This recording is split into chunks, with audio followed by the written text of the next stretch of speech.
John Kerry sparred with Rand Paul earlier today, and as he was testifying before the Senate Foreign Relations Committee, Rand Paul asked him if he thought that if we don't intervene, will Assad use chemical weapons again? John Kerry guaranteed that he would, for what that's worth.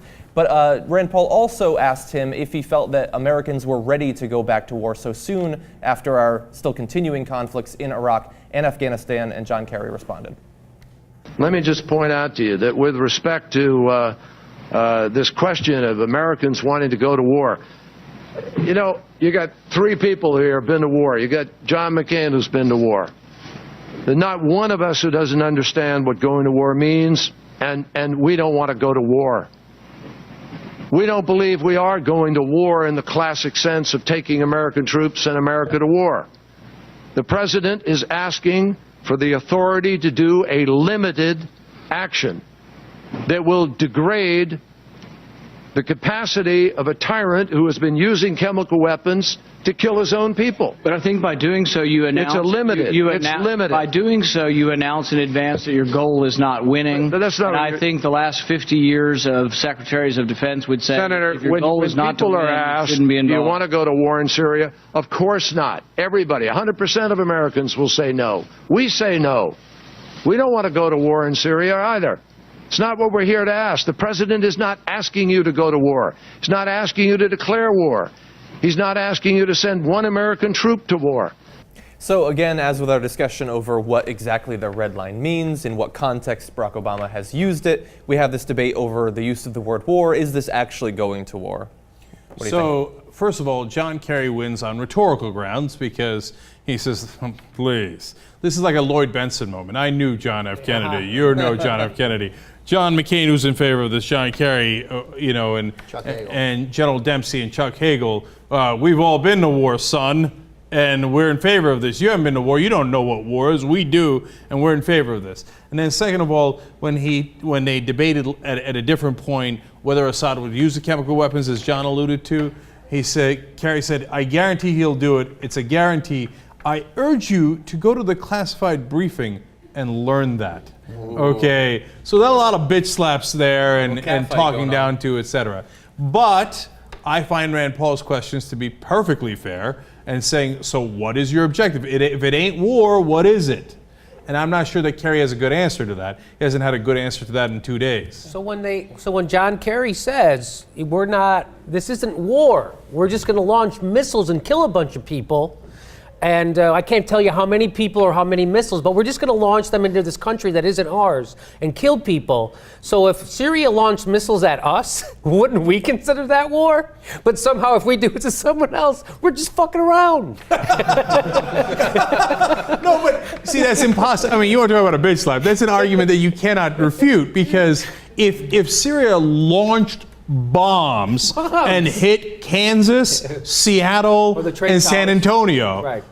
Okay. No, but and they said, no, but it's not war. Right, we're just launching some weapons. We want to send you a message. Also, it was just it wasn't civilian, it was just like state legislatures. You know, right? Yeah. We're not bombing neighborhoods for crying out loud. We just hit military installations like the Pentagon. Right. Yeah. Okay. Right. My guess is that we would consider that an act of war. So I think Rand Paul's right about that, and he's concerned that we're going to get dragged in. It always starts with limited, and then it turns into, can you believe these sons of bitches hit us back? Right? And then now we got to go further. Here's the thing. Look, I agree with Jimmy, but the fact is, it doesn't always start that way. Afghanistan and Iraq, the two wars that have framed everything we're doing here, they started with giant invasions who we said we were going to invade, and then we invaded. Yes. Like they didn't start limited and grow, and then we have in this. There was a no-fly zone in Iraq for a while. Yeah, and there were no-fly zones in Kosovo, and they worked, or I don't know whether they worked, but I mean, we've had plenty of strikes that didn't evolve into something. The presumption, look, if this evolves,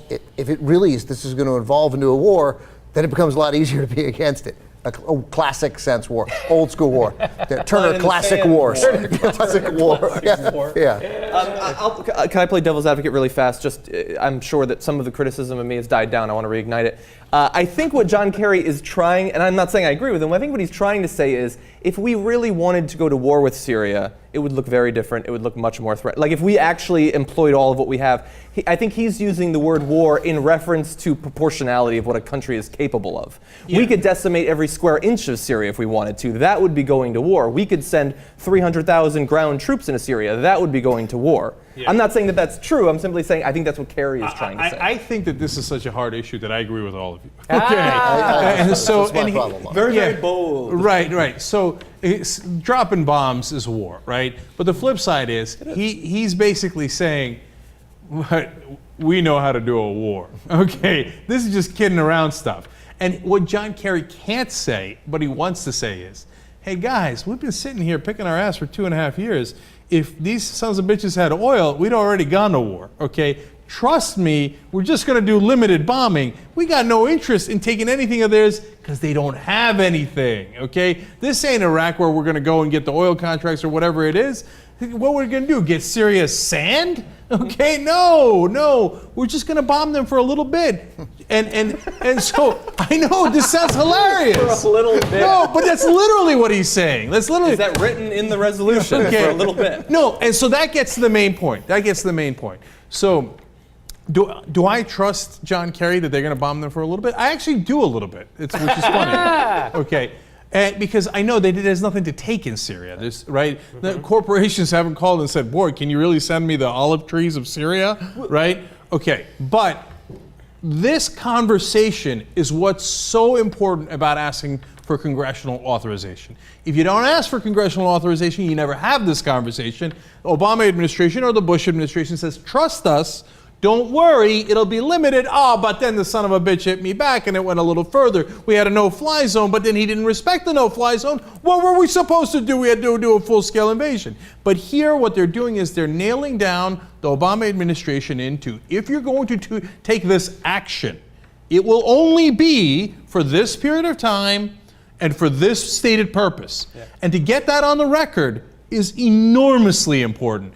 And that's why this whole process and the asking for authorization is so helpful.